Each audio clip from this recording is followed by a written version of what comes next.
Hello friends. तो आज हम लोग फंडामेंटल राइट्स और फंडामेंटल ड्यूटीज़ से रिलेटेड जो भी इम्पोर्टेंट क्वेश्चन है वो क्वेश्चंस को हम लोग देखने वाले हैं। तो चलिए बिना समय गवाए हम लोग स्टार्ट करते हैं।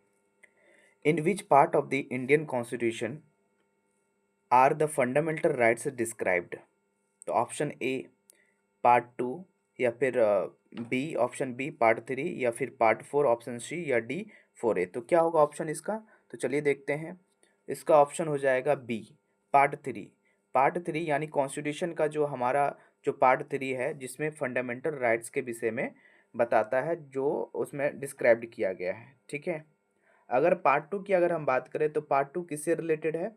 तो पार्ट टू जो है वो सिटीजनशिप से रिलेटेड है। ठीक है, किससे रिलेटेड है? पार्ट टू जो है वो सिटीजनशिप से रिलेटेड है। ओके। एंड अगर हम पार्ट फोर की बात करें, है ना, अगर हम पार्ट फोर की अगर हम बात करें तो पार्ट फोर जो है वो किससे रिलेटेड है? तो पार्ट फोर जो है वो डीपीएसपी से रिलेटेड है, यानी राज्य के नीति निर्देशक तत्व से रिलेटेड है ना, directive policy, directive principle of the state policy से रिलेटेड है। ओके। तो ये आर्टिकल कितने से कितने तक की बात करता है? तो 36 से लेकर के 51 तक राज्य के नीति निर्देशक तत्व के विषय में बात करता है। ठीक है। भाग थ्री की अगर हम बात करें तो भाग थ्री जो है, जैसा कि मैंने बताया, ये फंडामेंटल राइट से रिलेटेड है, जो कि इसे भारत का मैग्ना कार्टा के नाम से इसे जाना जाता है। तो आर्टिकल 12 से लेकर के यानी 12 से लेकर के 35 तक जो फंडामेंटल राइट से रिलेटेड है। ठीक है। अगर 4A की बात करें, ये जो मैंने बताया यहाँ तो 4 था, है ना, ये पार्ट 4 था, यहाँ पे 4A। तो 4A जो है ना, ये फंडामेंटल ड्यूटीज से रिलेटेड है ना, फंडामेंटल ड्यूटीज यानी मौलिक कर्तव्य से रिलेटेड है, जो कि आर्टिकल 51A में जो है वो बताया गया है। Okay. Next question, from which countries constitution is concept of fundamental rights borrowed? तो हम लोगों ने किस कंट्री से फंडामेंटल राइट्स को बोरो किया है? ब्रिटेन से, रशिया से, यूएसए से, या फिर आयरलैंड से? तो क्या हो जाएगा इसका आंसर? इसका आंसर हो जाएगा यूएसए से। जी हाँ, हम लोगों ने फंडामेंटल राइट्स को कहाँ से बोरो किया है? तो यूएसए से बोरो किया है। तो ब्रिटेन से फिर क्या बोरो किया है? हम लोगों ने ब्रिटेन से एकल नागरिकता यानी सिंगल सिटीजनशिप को बोरो किया है, और विधि का शासन जो है वो वहीं से हम लोगों ने बोरो किया है। ठीक है। अगर रूस की बात करें तो रूस से हम लोगों ने क्या बोरो किया है?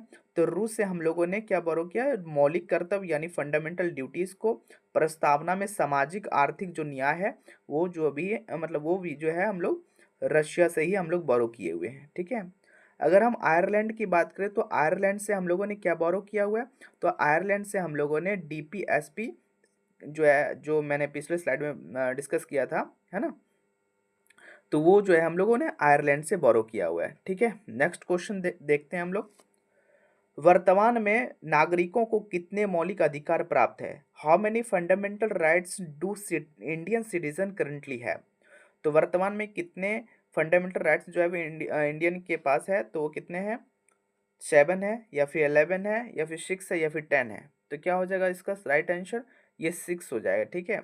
अगर हम अर्लियर की बात करें तो अर्लियर कितने फंडामेंटल जो है वो राइट्स थे? वो कितने थे? वो 7 थे। ठीक है। अभी अगर हम बात करें राइट नो कितने हैं? अभी 6 हैं। ठीक है। और 11 की अगर हम बात करें तो 11 क्या है? तो फंडामेंटल ड्यूटीज़ की अगर हम बात करें तो कितने फंडामेंटल ड्यूटीज़ हैं? 11 है। ठीक है। एंड इसके पहले अगर हम बात करें तो जो फर्स्ट टाइम जब क्रिएट किया गया था फंडामेंटल ड्यूटीज़, तो उस टाइम कितने हुआ करते थे? तो वो 10th हुआ करते थे। ठीक है। जो कि 42nd कॉन्स्टिट्यूशनल अमेंडमेंट एक्ट के तहत इसको बनाया गया था 1976 में। ठीक है। ओके। तो वर्तमान में इन प्रेजेंट अगर हम बात करें तो कितने फंडामेंटल राइट्स हैं? तो टोटल कितने हैं? 6 हैं। ठीक। Next question, which right was removed from the fundamental rights by 44th amendment act 1978? तो कौन से फंडामेंटल राइट्स जो कि मैंने पिछले स्लाइड में डिस्कस किया, ठीक है, जो कि 7th जो फंडामेंटल राइट्स हुआ करता था उसमें से एक जो फंडामेंटल राइट्स यानी राइट टू प्रॉपर्टी जो है उसको डिलीट कर दिया गया था। ठीक है। तो यहाँ पे जो है वो क्या बताना है कि 40 यानी 44वें संविधान संशोधन 1978 के द्वारा किस अधिकार को मौलिक अधिकारों से हटा दिया गया था? तो किसको हटाया गया था? तो इक्वालिटी को हटाया गया था, प्रॉपर्टी को हटाया गया था, फ्रीडम को हटाया गया था और रेमेडीज को हटाया गया था। तो राइट आंसर क्या हो जाएगा इसका? राइट टू प्रॉपर्टीज को, है ना, राइट टू प्रॉपर्टीज को डिलीट कर दिया गया था फ्रॉम फंडामेंटल राइट्स। ओके, तो अगर हम आर्टिकल आर्टिकल 14 से जो है 14 से 18 की अगर हम बात करें तो ये समानता के विषय में बात करता है, यानी राइट टू इक्वालिटी के विषय में बात करता है। ठीक है, और राइट टू प्रॉपर्टी की अगर हम बात करें तो इसको जो है वो किसके तहत हटाया गया था? जैसा कि मैंने बताया 44th कॉन्स्टिट्यूशनल अमेंडमेंट एक्ट 1978 के तहत इसको हटाया गया था। ओके, और इसको वहां से हटा करके कहाँ पे रख दिया गया है? अभी आर्टिकल 300A में जो है वो विधिकाधार अधिकार जो है वो बनाया गया है। ओके, अगर हम राइट टू फ्रीडम की अगर हम बात करें तो आर्टिकल कितना से कितना तक है? तो 19 से लेकर के 22 जो है वो राइट टू फ्रीडम की बात करता है। कॉन्स्टिट्यूशनल रेमेडीज की अगर हम बात करें तो आर्टिकल 32 जो है कॉन्स्टिट्यूशनल रेमेडीज की बात करता है। Okay, next question, which article was called the heart and soul of the constitution by doctor Bhimrao Ambedkar? यानी डॉक्टर भीमराव अंबेडकर ने किस अनुच्छेद को संविधान की आत्मा और हृदय कहा था? आर्टिकल 14, आर्टिकल 21, आर्टिकल 19 या फिर आर्टिकल 32? तो क्या हो जाएगा राइट आंसर इसका? आर्टिकल 32 हो जाएगा। ओके, आर्टिकल 14 की अगर हम बात करें तो वही राइट टू इक्वालिटी की बात करता है, जो कि मैंने पिछले स्लाइड में भी डिस्कस किया। ओके, 21 की अगर हम बात करें तो ये प्रोटेक्शन ऑफ लाइफ के विषय में बात करता है। 19 की बात करें तो राइट टू फ्रीडम के विषय में बात करता है। तो विचार हो गया, अभिव्यक्ति, संघ बनाने आदि, ये कितने 6 जो है वो फ्रीडम राइट्स के विषय में बात करता है। ओके, 32 जो है वो कॉन्स्टिट्यूशनल रेमेडीज यानी संवैधानिक उपचार का अधिकार यानी रीट जारी करने की जो शक्ति है उससे रिलेटेड बात करता है। Next question, abolition of untouchability is related to which article? यानी अस्पृश्यता का उन्मूलन किस अनुच्छेद से संबंधित है? तो आर्टिकल 15 से या फिर आर्टिकल 17 या फिर आर्टिकल 16 या फिर आर्टिकल 18? तो क्या हो जाएगा इसका आंसर? इसका आंसर हो जाएगा आर्टिकल 17। ठीक है, आर्टिकल 17 से एबोलिशन ऑफ अनटचेबिलिटी रिलेटेड है। आर्टिकल 15 की अगर हम बात करें तो ये किसके विषय में बात करता है? ये धर्म, जाति, लिंग आदि के आधार पर जो भेदभाव का निषेध है उसके विषय में बात करता है। आर्टिकल 17 की अगर हम बात करें तो ये छुआछूत का अंत और जो है आचरण दंडनीय अपराध के विषय में बात करता है, जो कि क्वेश्चन में भी है। आर्टिकल 16 की अगर मैं बात करूं तो ये किसके विषय में बात करता है? जो एबोलिशन ऑफ टाइटल्स की बात करता है। ठीक है, sorry, abolition of titles not, ये लोक नियोजन सरकारी नौकरियों में अवसर की समता के विषय में, है ना, अवसर की समानता के विषय में बात करते हैं। ओके, और ये जो एबोलिशन ऑफ टाइटल्स की बात करें तो ये आर्टिकल 18 बात करता है। ओके, तो नेक्स्ट क्वेश्चन हम लोग देखते हैं, abolition of titles come under the which article? ये एडिशनल इन्फॉर्मेशन में पीछे वाला स्लाइड में गिवन था, तो ये क्या हो जाएगा इसका आंसर? आप लोग कर सकते हैं इजली से। तो आर्टिकल 17 होगा या फिर 19 होगा या फिर 18 होगा या फिर 20 होगा। ओके, तो क्या हो जाएगा इसका सही आंसर? आर्टिकल 18 जो है वो किसके विषय में बात करता है? Abolition of title comes under the which article? तो ये हो जाएगा आर्टिकल 18। ठीक है, आर्टिकल 17 तो ये एबोलिशन ऑफ अनटचेबिलिटी के विषय में बात करता है। ठीक है, छुआछूत का उन्मूलन के विषय में बात करता है। आर्टिकल 19 जो है वो 6 प्रकार की यानी द टाइप्स ऑफ 6 जो है वो, है ना, 6 टाइप्स की जो है वो फ्रीडम्स की बात करता है। ओके, और आर्टिकल अगर हम 20 की बात करें तो ये अपराधों के लिए दोष सिद्धि के संबंध में ये संरक्षण के विषय में बात करता है। Next question, which article provides protection of life and personal liberty? कौन सा आर्टिकल ये प्रोवाइड करता है? तो आर्टिकल 20 या फिर 21A या फिर 21 या फिर 22? तो राइट आंसर क्या हो जाएगा इसका? तो इसका राइट आंसर हो जाएगा आर्टिकल 21। ओके, आर्टिकल 20 की अगर हम बात करें तो ये दोहरे दंड और स्वयं के विरुद्ध गवाही के संरक्षण के विषय में बात करता है। ओके, आर्टिकल 21A की बात करें तो ये 6 से, है ना, 6 से 14 वर्ष के बच्चों के लिए मुक्त या फिर अनिवार्य शिक्षा के विषय में बात करते हैं।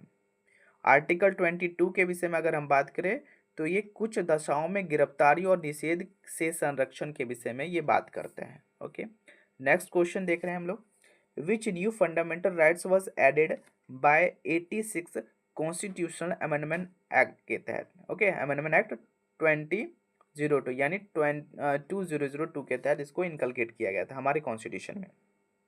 ओके, तो ऑप्शन क्या हो जाएगा इसका?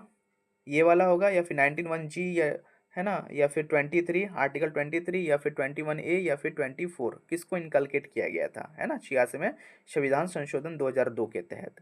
तो राइट आंसर क्या हो जाएगा इसका 21A। ठीक है, और ये जो आर्टिकल है इसी को जो है वो 86वां संविधान संशोधन के तहत 2002 में इनकलकेट किया गया था हमारे कॉन्स्टिट्यूशन बोले तो फंडामेंटल राइट्स में। ओके, अगर 91G की बात करें तो ये किसके विषय में बात करता है, ये जो है वो किसी भी, है ना, व्यापार या कारोबार करने की स्वतंत्रता हमें ये प्रदान करता है।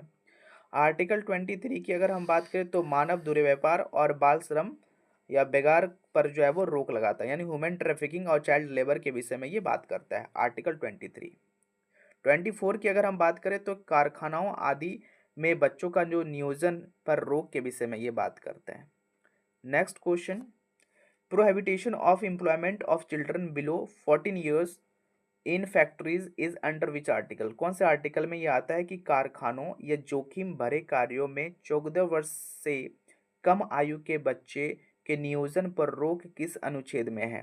तो ये क्या कौन सा आर्टिकल हो जाएगा, 23 या फिर 25 या फिर 24 या फिर 28, क्या हो जाएगा इसका राइट आंसर, राइट आंसर हो जाएगा 24। ओके, 23 की अगर हम बात करें तो ये किसके विषय में बात करता है, ये ह्यूमन ट्रैफिकिंग और बेगार पर रोक की बात ये करता है। ठीक है, 25 की अगर हम बात करें तो 25 जो धर्म को अबाध रूप से मानने, है ना, आचरण व प्रचार करने की ये स्वतंत्रता के विषय में ये बात करता है। ओके, अगर 28 की अगर हम बात करें तो ये शिक्षण संस्थाओं में धार्मिक शिक्षा या उपासना की उपस्थिति के विषय में ये बात करते हैं।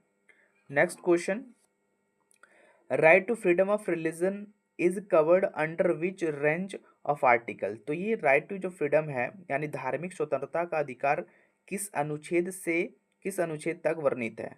तो कहाँ से कहाँ तक है, तो कौन सा हो जाएगा ये 14 से लेकर के आर्टिकल 14 से 18 या फिर आर्टिकल जो है वो 19 से 22 या फिर 23 टू 24 या फिर 25 टू 28। तो राइट आंसर क्या हो जाएगा इसका, तो राइट आंसर इसका हो जाएगा 25 टू 28, जो धार्मिक स्वतंत्रता का अधिकार के विषय में बात करता है 25 से लेकर के 28। ओके, और अगर हम बात करें तो 14 से 18 तक फिर किसकी बात करता है, तो राइट टू इक्वालिटी की बात करता है। ओके, 23 से 24 जो है वो ये राइट टू, है ना, राइट अगेंस्ट एक्सप्लोटेशन यानी शोषण के विरुद्ध अधिकार की बात करता है। ओके, एंड 19 से लेकर के 22 अगर हम बात करें तो राइट टू ये फ्रीडम की बात करता है। Next question, how many types of writs can be supreme court, है ना, can the supreme court issue for fundamental rights, यानी जो फंडामेंटल राइट्स है उसके लिए सुप्रीम कोर्ट के द्वारा कितने प्रकार के जो रिट्स है वो जारी किए जा सकते हैं। तो 6 प्रकार, 4 प्रकार के या फिर 6 प्रकार के या 5 प्रकार के या फिर 11 यानी 11 प्रकार के, तो कितने, क्या आंसर हो जाएगा इसका, इसका इसका हो जाएगा 5, है ना, 5 टाइप्स ऑफ द रिट्स जो है वो सुप्रीम कोर्ट इशू कर सकते हैं फॉर फंडामेंटल राइट्स के लिए। Okay, next question, under which article can supreme court issue Ritz for fundamental rights, तो सुप्रीम कोर्ट के high court sorry, under which article can high court issue writ for fundamental rights, यानी supreme court के विषय में हम लोगों ने बात किया क्या, आर्टिकल 32, आर्टिकल 30 जो है वो सुप्रीम कोर्ट के लिए रिट जारी करने के लिए, और इसके लिए कौन सा आर्टिकल हो जाएगा, तो इसका हो जाएगा आर्टिकल 226 जो सुप्रीम कोर्ट के विषय से मतलब सुप्रीम कोर्ट के लिए है रिट जारी करने के लिए। ठीक है, तो राइट आंसर क्या हो जाएगा, ये 226 यानी आर्टिकल 226 हो जाएगा। ठीक है, 32 मैंने बताया कि ये सुप्रीम कोर्ट रिट जारी कर सकता है। ठीक है, और हाई कोर्ट के लिए 226 हो जाएगा। तो आर्टिकल 31 क्या 311 जो है वो किससे रिलेटेड है, 131, तो ये ओरिजिनल जुरिसडिक्शन जो है वो सुप्रीम कोर्ट का जो ओरिजिनल जुरिसडिक्शन है उसी से रिलेटेड है आर्टिकल 131। ओके, एंड 136 जो है वो किससे रिलेटेड है, ये सुप्रीम कोर्ट द्वारा विशेषज्ञ जो है विशेष जो निजायज जो है उसी से रिलेटेड है। Okay, which fundamental rights can not be suspended during और नेशनल इमरजेंसी, यानी कौन से, है ना, आपातकाल के दौरान कौन से मौलिक अधिकार जो है जिनसे निलंबित नहीं किए जा सकते हैं। 14, है ना, 14 या 19 या फिर 20 21 90 20 या फिर 21 22 कौन से हो जाएंगे, इसका राइट ऑप्शन क्या हो जाएगा, तो 20 एंड 21 जो है इमरजेंसी के दरमियान भी जो है इसे निलंबित नहीं किए जा सकते हैं। How many fundamental duties were included in the original constitution of India 1950? तो कितने फंडामेंटल ड्यूटीज को इंक्लूड किया गया था ओरिजिनल कॉन्स्टिट्यूशन ऑफ इंडिया 1950 में? तो क्या हो जाएगा इसका ऑप्शन 0 होगा या फिर 11 होगा या फिर 10 होगा या फिर 8 होगा? तो राइट आंसर क्या हो जाएगा इसका? 0 हो जाएगा। ओके, 1950 में कितने फंडामेंटल ड्यूटीज थे? तो 0 थे। ओके, 11 जो थे वो 86 है ना, 86वें संविधान संशोधन 2002 के तहत जो है वो ऐड किया गया था, और टोटल जो है वो कितना हो गया था? 11 हो गया था। इसके पहले अगर हम बात करें तो टोटल कितने थे? वो 10 थे, है ना, 10 थे। और इसे भी जो है वो ऐड किया गया था किसके तहत? तो 42वां संविधान संशोधन यानी 42nd कॉन्स्टिट्यूशनल अमेंडमेंट एक्ट 1976 के तहत इसको ऐड किया गया था, और जो कि पहले कितना था? 10 था। ठीक है, बाद में जो है एक और ऐड किया गया था 2002 में, है ना, 11वां जो है फंडामेंटल ड्यूटीज 2002 में, मतलब 86 कॉन्स्टिट्यूशनल अमेंडमेंट एक्ट के तहत। ओके, अगर हम 8 की बात करें तो 8 जो है वो फर्स्ट टाइम जो है वो स्वर्ण सिंह जो समिति जो कमेटी जो थी वो 8 फंडामेंटल ड्यूटीज की सिफारिश यानी रिकमेंडेशन जो है वो दिया गया था फर्स्ट टाइम। नेक्स्ट क्वेश्चन हम लोग देखते हैं, on the recommendation of which committee were fundamental duties added, यानी किसके, है ना, कौन से मतलब कमिटी के रिकमेंडेशन से जो है फंडामेंटल ड्यूटीज को ऐड किया गया था? बलवंत राय मेहता जो है कमिटी के द्वारा, या स्वर्ण सिंह के द्वारा, या फिर के संदानम जो है वो उनके द्वारा, या फिर वर्मा समिति के द्वारा? तो राइट आंसर क्या हो जाएगा? अभी हम लोगों ने पीछे में बात किया स्वर्ण सिंह कमेटी के द्वारा, जो कि फर्स्ट टाइम इनिशियली अगर हम बात करें तो 8 फंडामेंटल ड्यूटीज की बात इन्होंने की थी। Okay, next question, by which, है ना, by which were fundamental duties incorporated into constitution? तो किसके तहत इसको ऐड किया गया था? 42nd यानी 42वां संविधान संशोधन, या फिर 86 अमेंडमेंट एक्ट के तहत, या फिर 44th अमेंडमेंट एक्ट के तहत, या फिर 73rd अमेंडमेंट एक्ट के तहत? तो राइट आंसर क्या हो जाएगा इसका? 42nd, है ना, 42nd कॉन्स्टिट्यूशनल अमेंडमेंट एक्ट के तहत जो है वो 10 जो है वो 10 जो है वो फंडामेंटल ड्यूटीज को ऐड किया गया था।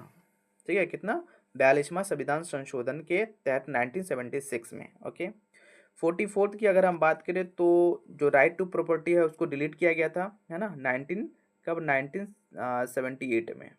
ठीक है, 1978 में इसे डिलीट किया गया था। और 73rd की अगर हम बात करें तो पंचायती राज संस्था का संवैधानिक जो दर्जा जो है ना पार्ट 9 में, इसके तहत इसको दिया गया था, है ना, 73rd कॉन्स्टिट्यूशनल अमेंडमेंट एक्ट के तहत। और 86 कॉन्स्टिट्यूशनल अमेंडमेंट एक्ट के तहत क्या, जो 11th जो फंडामेंटल ड्यूटीज है उसको ऐड किया गया था 2002 में। Next question, in which article of the constitution are fundamental duties content, यानी कौन से आर्टिकल के तहत फंडामेंटल ड्यूटीज जो है वो इनकलकेट है हमारे कॉन्स्टिट्यूशन में? 51, आर्टिकल 51, या आर्टिकल 36, या फिर आर्टिकल 51A, या फिर आर्टिकल 12? तो राइट आंसर क्या हो जाएगा इसका? तो राइट आंसर इसका हो जाएगा 51A। ओके, 51 की अगर हम बात करें तो आर्टिकल 51 क्या कहता है? आर्टिकल 51 अंतर्राष्ट्रीय शांति और सुरक्षा की अभिवृद्धि के विषय में बात करता है, जो कि डीपीएसपी में है। ओके, आर्टिकल 36 की अगर हम बात करें तो ये किसके विषय में बात करता है? तो आर्टिकल 36 जो है ये राज्य की जो परिभाषा है यानी स्टेट का जो डिफिनेशन है ना, डिफिनेशन ऑफ द स्टेट की ये बात करते हैं। आर्टिकल 12 की अगर हम बात करें तो ये किसके विषय में बात करता है? ये स्टेट की, ये जो है ये भी जो स्टेट की परिभाषा के विषय में बात करते हैं। ओके, जिस प्रकार डीपीएसपी में 36 जो है वो स्टेट की परिभाषा के विषय में बात करता है, उसी प्रकार मौलिक अधिकार यानी जो हमारा जो फंडामेंटल राइट्स है उसमें जो है वो आर्टिकल 12 जो है वो स्टेट की परिभाषा के विषय में ये बात करते हैं। Okay, next question, the 11th fundamental duty was added by which constitutional amendment act? ठीक है, तो ये 11th जो फंडामेंटल ड्यूटी है इसको कौन से कॉन्स्टिट्यूशनल अमेंडमेंट एक्ट के तहत इसे ऐड किया गया था? 42nd कॉन्स्टिट्यूशनल अमेंडमेंट एक्ट के तहत, या फिर 86 अमेंडमेंट के तहत, या फिर 44th कॉन्स्टिट्यूशनल अमेंडमेंट एक्ट के तहत, या फिर 91st अमेंडमेंट के तहत? ओके, तो क्या हो जाएगा इसका राइट आंसर? इसका राइट आंसर हो जाएगा 86, यानी 86वां संविधान संशोधन के तहत इसको ऐड किया गया था। ओके, तो जैसा कि मैंने बताया कि 42nd कॉन्स्टिट्यूशनल अमेंडमेंट एक्ट जो 1976 में किए गए थे, उसके तहत जो है वो कितने, है ना, 10th यानी 10 जो है मौलिक कर्तव्य यानी फंडामेंटल ड्यूटीज को ऐड किया गया था ऑन द रिकमेंडेशन ऑफ स्वर्ण सिंह कमेटी। ओके, और 44 अगर हम बात करें तो ये जो है संपत्ति का अधिकार यानी राइट टू जो प्रॉपर्टी था उसको डिलीट कर दिया गया था हमारे फंडामेंटल जो राइट्स था उससे। ओके, और जो 91वां यानी जो 91st जो अमेंडमेंट एक्ट है, तो इसमें जो है वो किसके विषय में बात करता है, जो मंत्री परिषद है ना, जो काउंसिल मिनिस्टर्स हैं, उसका जो कुल सदस्य का कितना 15% जो है वो होगा। Okay, next question, which of the following is not a fundamental duty? इसमें से कौन सा एक फंडामेंटल ड्यूटी नहीं है? संविधान का पालन व राष्ट्र ध्वज का सम्मान, या फिर सार्वजनिक संपत्ति की सुरक्षा, वैज्ञानिक दृष्टिकोण का विकास, या फिर राष्ट्र स्मारक का संरक्षण। तो राइट आंसर क्या हो जाएगा इसमें? राष्ट्रीय स्मारक का संरक्षण। ठीक है, तो ये क्या हो जाएगा, ये फंडामेंटल ड्यूटी नहीं है, बाकी पर ये सब जो है ये सारा है। ओके, तो राष्ट्र ध्वज का सम्मान जो है वो आर्टिकल 51A का जो है वो ए वाला उसमें ये आ जाता है, मौलिक कर्तव्य है। और ये सार्वजनिक संपत्ति जो है वो आर्टिकल 51 और सब क्लास जो ये 1 है उस सॉरी आई जो है वो इसके विषय में बात करता है, क्योंकि हम लोग जानते हैं कि ए से लेकर के, है ना, के तक जो है वो बात करता है। आर्टिकल 51A का जो है वो ए से लेकर के तक जो है वो फंडामेंटल यानी 11th फंडामेंटल ड्यूटीज़ के विषय में बात करते हैं। ओके, उसमें से ये जो है वो नहीं है। वैज्ञानिक यानी जो साइंटिफिक जो टेम्परामेंट है वो कौन सा आर्टिकल, वो 51A, और सब क्लास जो एच है वो इसके विषय में बात करता है, बट ये नहीं है। ओके, तो लेकिन ये क्या है, ये किसका हिस्सा है? तो ये डीपीएसपी का हिस्सा है, क्योंकि आर्टिकल 49 जो है वो स्मारक का संरक्षण के विषय में ये बात करता है, तो ये कर्तव्य नहीं है। ओके, ये तो डीपीएसपी का पार्ट है। Next question, what is the nature of fundamental duties? तो फंडामेंटल ड्यूटीज़ का जो नेचर है वो क्या है? वो इन्फोर्सेबल है, रिजिड है, या फिर नॉन जस्टिसिएबल है, या फिर सुप्रीम कोर्ट है? क्या चीज़ है?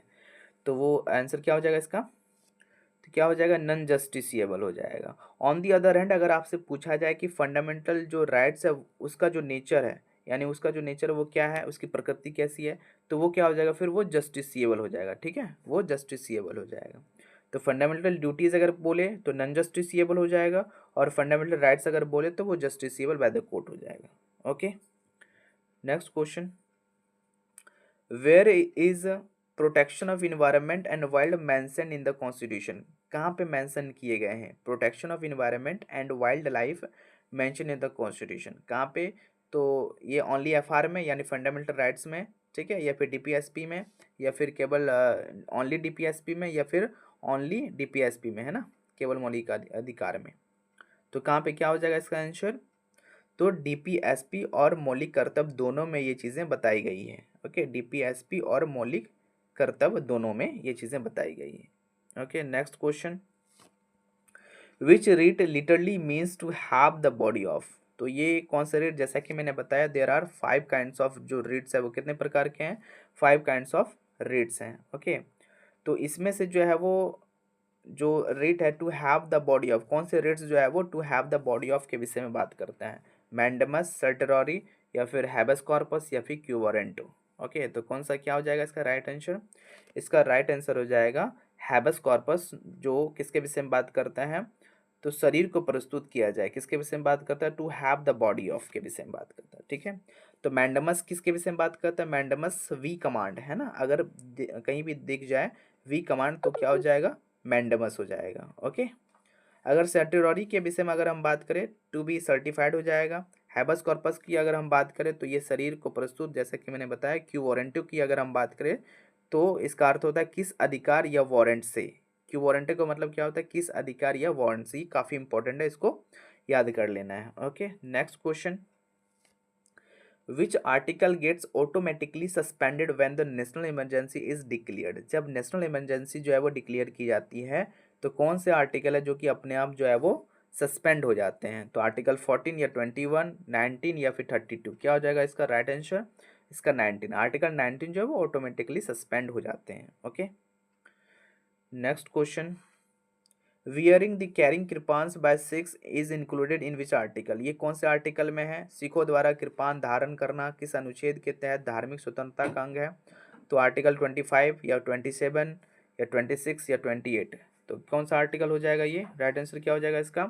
25, जो हमें धार्मिक स्वतंत्रता के विषय में यानी right to freedom of religion की ये हमें बात कर। ओके, 27 की अगर हम बात करें तो आर्टिकल 27 किसकी बात करता है? तो विशिष्ट धार्मिक की अभिवृद्धि हेतु करों से स्वतंत्रता के विषय में बात करते हैं, है ना। आर्टिकल 26 किसकी बात करता है? तो आर्टिकल 26 रिलीजियस अफेयर्स की बात करते हैं। आर्टिकल 28 किसके विषय में बात करता है? धार्मिक शिक्षा उपासना में उपस्थित होने की स्वतंत्रता के विषय में बात करते हैं।